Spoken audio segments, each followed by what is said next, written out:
हाय दोस्तों, आपका स्वागत है आपके अपने YouTube चैनल कॉम्पिटिटिव गुरुकुल में।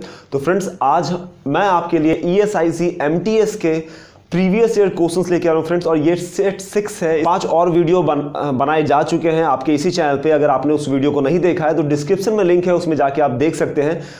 अगर आप चाहते हैं कि फ्री में टेस्ट देना तो ESIC MTS का फ्री टेस्ट सीरीज चल रहा है हमारे टीचमेंट ऐप पे। आपको लिंक दिया हुआ है नीचे, उसमें जाके आप इनरोल कर सकते हैं और उसमें फ्री में टेस्ट दे सकते हैं। तो चलिए फ्रेंड, डिस्कस करते हैं कुछ बेहद महत्वपूर्ण क्वेश्चन को, जो कि आपके प्रीवियस ईयर के क्वेश्चंस एग्जाम में पूछे गए हैं। 29 अप्रैल 2012 के क्वेश्चंस हैं, जो कि मेंस का क्वेश्चन है। उसे हम लोग 5 क्वेश्चन डिस्कस कर चुके थे।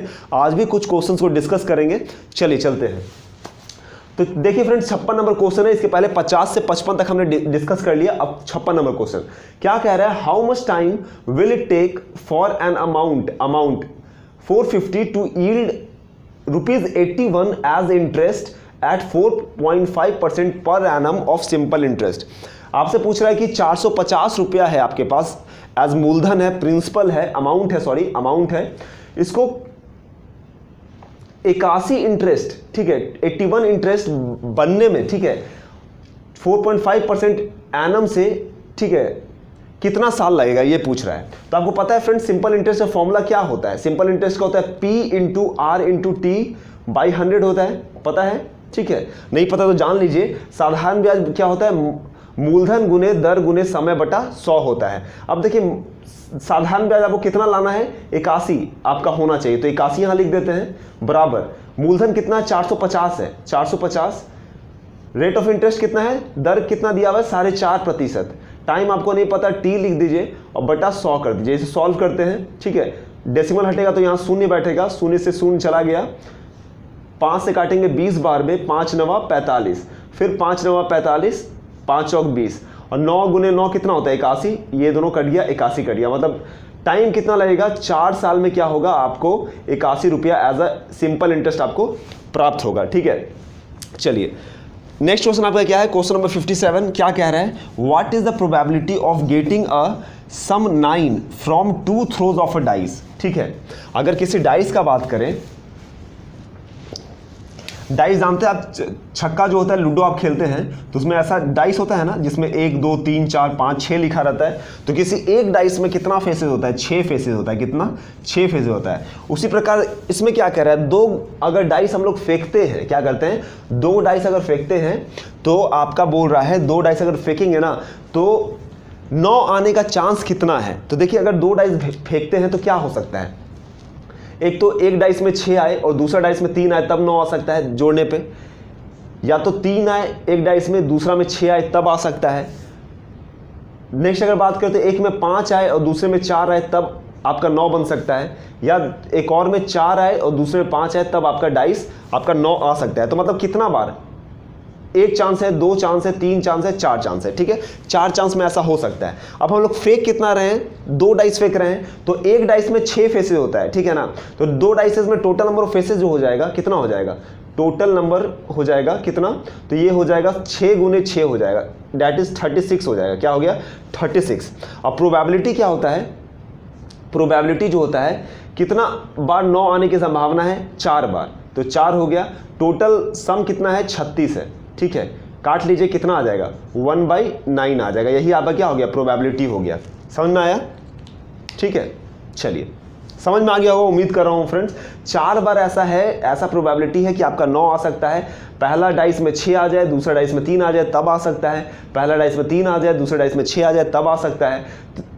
पहला डाइस में 5 आ जाए, दूसरे डाइस में 4 आ जाए, तब आ सकता है। और पहले डाइस में 4 आ जाए, दूसरे डाइस में 5 आ जाए, तो आ सकता है। तो कितना बार आ सकता है? 4 बार ऐसा है कि आपका क्या आ सकता है?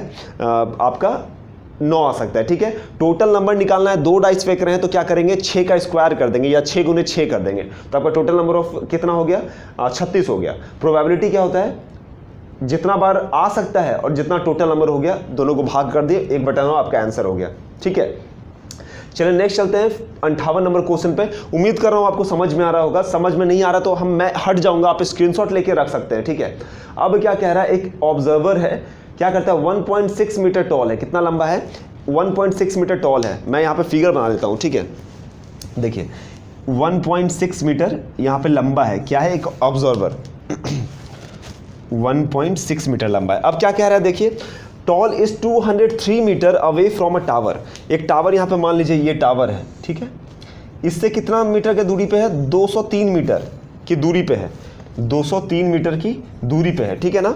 अब क्या कह रहा है, द एंगल ऑफ इलेवेशन, क्या कह रहा है, the angle of elevation from his eye, मतलब ये आदमी है तो इसका आंख यहाँ पे होगा, his eye to the top of the tower, tower का टॉप क्या है, ये है, तो इसको अगर मिला देंगे तो ये एंगल कितना एंगल बन रहा है, ठीक है, ये एंगल कितना बन रहा है, तो ये बन रहा है 30 डिग्री। देखिए इसके सामने सीधा में क्या हो गया, ये हो गया, और यहाँ जो एंगल बन रहा है ना, ये बन रहा है आपका कितना, ये बन रहा है आपका, देखिए 30 डिग्री का एंगल बन रहा है, तो यहाँ पे क्या हो जाएगा, 30 डिग्री हो जाएगा, ठीक है। ये समझ में आ गया। इसे हम लिख लेते हैं, ए लिख लेते हैं, इसे बी लिख लेते हैं, इसे सी लिख लेते हैं, इसे डी और इसे ई लिख लेते हैं, ठीक है।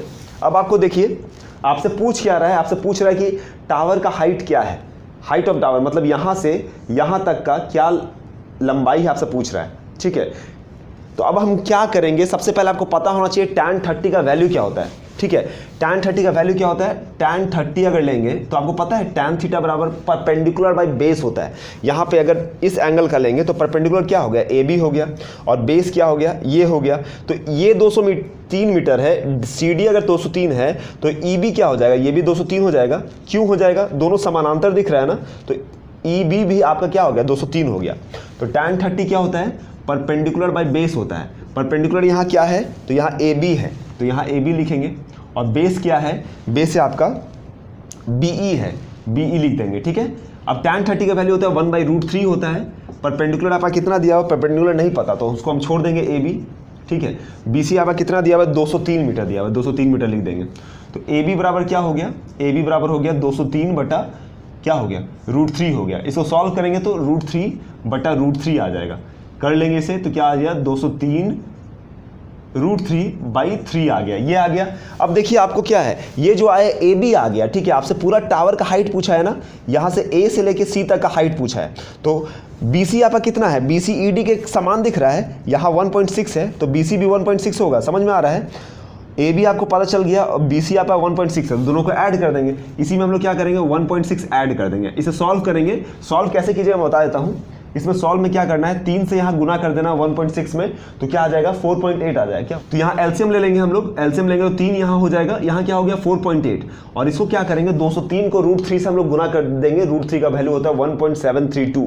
आप लोग सॉल्व खुद से कर लीजिए, मैं आपको बता देता हूँ, करीबन आपका 118.76 लगभग आएगा, ठीक है। तो इसका आंसर हो जाएगा ऑप्शन नंबर डी। आप क्वेश्चन में देख लीजिएगा, जो डिस्क्रिप्शन में लिंक दिया हुआ मैथ का, उसमें देख लीजिएगा, यही आंसर हो जाएगा। समझ में आ गया ना। एक आदमी खड़ा है, मैं फिर से आपको क्वेश्चन क्लियर कर देता हूँ, ठीक है। क्या कह रहा है, एक ऑब्जर्वर है 1.6 मीटर टॉल है, 1.6 मीटर टॉल एक आदमी को खड़ा कर दिए, ठीक है। अब क्या कह रहा है, इस 203 metre away from a tower, यहाँ टावर है, इससे 203 मीटर अवे है, दूर है, तो यहाँ 203 मीटर हो गया यहाँ से यहाँ तक, ठीक है। क्या करता है, angle of elevation from his eye, इसके आंख से एंगल ऑफ इलेवेशन जो टॉप ऑफ द टावर बनता है, टॉप ऑफ द टावर कितना डिग्री का, 30 डिग्री का बनता है, ठीक है। The height of the tower, यहाँ से यहाँ तक का टावर का हाइट पूछ रहा है, तो जिस तरह यहाँ 203 हो गया तो ये भी 203 हो गया, यहाँ 1.6 है तो ये भी 1.6 हो गया। आपको निकालना AB है, तो tan 30 बराबर क्या होता है, परपेंडिकुलर बाय बेस होता है। परपेंडिकुलर आपको नहीं पता, AB मान लेंगे, बेस आपका 203 है, तो tan 30 का वैल्यू 1/√3 होता है। बैठा लेंगे तो आपका आंसर 118.76 आ जाएगा। चलिए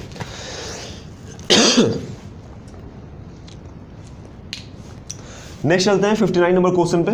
59 नंबर क्वेश्चन क्या कह रहा है, the ratio between length and breadth of a rectangle park is, क्या दिया हुआ, रेक्टेंगुलर पार्क 3:2 दिया हुआ है, ठीक है। If a man cycling along the boundary of the park at the speed of 12 kilometre प्रति घंटा कंप्लीट्स 1 राउंड इन 8 मिनट, ठीक है, then the area of the park क्या होगा, ठीक है। देखिए जैसे जैसे बोले बस सिंपल सा आपको वैसे वैसे करते जाना है। क्या बोल रहा है, लेंथ और ब्रेथ किसी रेक्टेंगल का दे दिया, देखिए यहाँ पे ये हो गया, किस अनुपात में दे दिया, 3:2, तो मान लेते 3x ये है लेंथ है, और 2x आपका क्या है, ब्रेथ है, ठीक है। बस इतना छोड़ दीजिए। अब क्या कह रहा है, if a man cycling along the boundary, मतलब बाउंड्री से साइकिल करना स्टार्ट करता है, यहाँ से करता है, फिर वापस लौट के आता है, किस स्पीड से, 12 किलोमीटर पर घंटा के स्पीड से, 12 किलोमीटर प्रति घंटा, ठीक है। मतलब इसको हम लोग लिख सकते हैं ना, 1 किलोमीटर बराबर 1000 मीटर, तो 12 किलोमीटर बराबर क्या हो जाएगा, 12,000 मीटर, ठीक है ना। अब क्या कह रहा है, क्या कह रहा है, देखिए at the speed of 12 kilometre per hour completes 1 round in 8 minute. मतलब यहाँ से चलना स्टार्ट कर फिर सोचने में ना इसको 8 मिनट लगता है। स्पीड से चल रहा है 12 किलोमीटर प्रति घंटा, तो 60 मिनट में 12,000 मीटर चलता है। ठीक है, तो 1 मिनट में कितना चलेगा? 1 मिनट में चलेगा 12,000 बटा 60। ठीक है, तो 8 मिनट में कितना चलेगा? तो इसी को गुना कर दीजिए, इसमें गुना कर देंगे 8 तो कितना हो जाएगा? देखिए 6 दूनी 12, 200 यहाँ हो गया, 8 दूनी 1600, मतलब 1600 मीटर चलेगा। क्या अगर यहाँ से स्टार्ट करता है फिर यहाँ पहुँचता है तो 1600 मीटर चलेगा। ठीक है, अब आपको निकालना क्या है? देखिए आपको एरिया पूछ रहा है, तो एरिया पता होने के लिए आपको क्या पता होना चाहिए? तो पहले तो ये निकला जो आपका, ये क्या निकला? ये आपका परिमाप निकला, किसका? रेक्टेंगल का। ठीक है, तो रेक्टेंगल का जो पेरीमीटर होता है, क्या होता है? पेरीमीटर जो होता है ऑफ रेक्टेंगल, मैं एकदम स्टेप बाय स्टेप समझा रहा हूँ, कहीं कोई दिक्कत नहीं होना चाहिए। रेक्टेंगल क्या होता है? ये होता है 2l + b होता है ना। ठीक है, अब लेंथ कितना दिया हुआ है? 3x दिया हुआ है, तो 3x प्लस क्या है? 2x बराबर किसके इक्वल दे दिया? ये 1600 मीटर के इक्वल 1600। ठीक है, 2 से काट दीजिए, 2 8 16, 800। ठीक है, तो 5x बराबर क्या हो गया? 800 हो गया, तो x बराबर क्या हो जाएगा?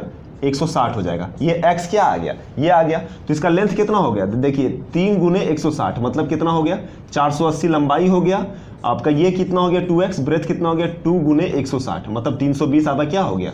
ये हो गया विड्थ हो गया। अब आपसे क्या पूछा? थोड़ा सा लेंदी है लेकिन समझना है। ठीक है ना, सबसे पहले हम लोग स्पीड से क्या कर लिए? हम लोग पेरीमीटर निकाल लिए। पेरीमीटर निकल गया तो हम लोग क्या कर दिया? लेंथ और ब्रेथ निकाल लिए। अब क्या आगे करना है? अब आपको एरिया निकालना है। एरिया क्या होता है? एरिया क्षेत्रफल होता है, लंबाई गुने चौड़ाई होता है। लंबाई आपका पता चल गया 480 और गुने चौड़ाई पता चल गया 320। इसे गुना कर लीजिए। ठीक है, गुना कर लीजिए, 48 गुने 320 कीजिएगा, 480 गुने 320 तो कितना हो जाएगा? इसे गुना करके आ जाएगा 1000, देखिए 153600 आ जाएगा। यही आपका क्या हो जाएगा? आंसर हो जाएगा। ठीक है, तो समझ में आ गया फ्रेंड्स? मैं एक बार और फिर से आपको थोड़ा सा समझा दे रहा हूं। इसमें पहले आपको दे दिया था लंबाई और चौड़ाई का रेशियो दे दिया था, 3:2 में दे दिया था। मैन जो है यहां से स्टार्ट करता है, फिर घूम के वहीं पहुंचता है कितना देर में? 8 मिनट में। स्पीड दे दिया है 12 किलोमीटर प्रति घंटा, तो सबसे पहले हम लोग स्पीड को क्या कर दिए?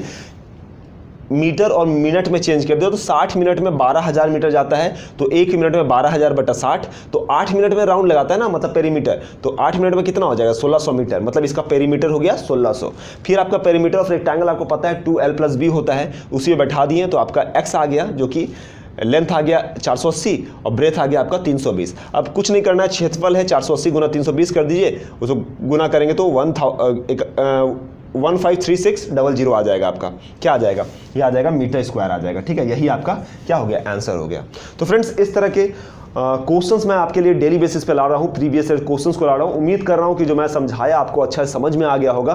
कमेंट कीजिए और लाइक जरूर कीजिए कि आपको समझ में आ रहा है कि नहीं, और कहीं भी दिक्कत हो आप कमेंट बॉक्स में कमेंट करके मुझसे पूछ सकते हैं। ठीक है, टेस्ट आपका चालू हो चुका है, ESIC MTS का फ्री में टेस्ट चल रहा है, अभी फ्री में है, आप उसमें जुड़ सकते हैं और टेस्ट को मुफ्त में दे सकते हैं। ठीक है, तो उम्मीद करते हैं ये वीडियो आपको अच्छा लगा होगा। इस तरह के और शानदार वीडियो पाने के लिए हमारे चैनल को सब्सक्राइब कर दीजिए। जो हमारे चैनल पर नए हैं वो तो सब्सक्राइब कर ही दीजिए, और एक और बात, अपने दोस्तों के साथ शेयर कीजिए। जो भी फ्रेंड्स तैयारी कर रहे हैं ESIC के, इस वीडियो को शेयर कर दीजिए।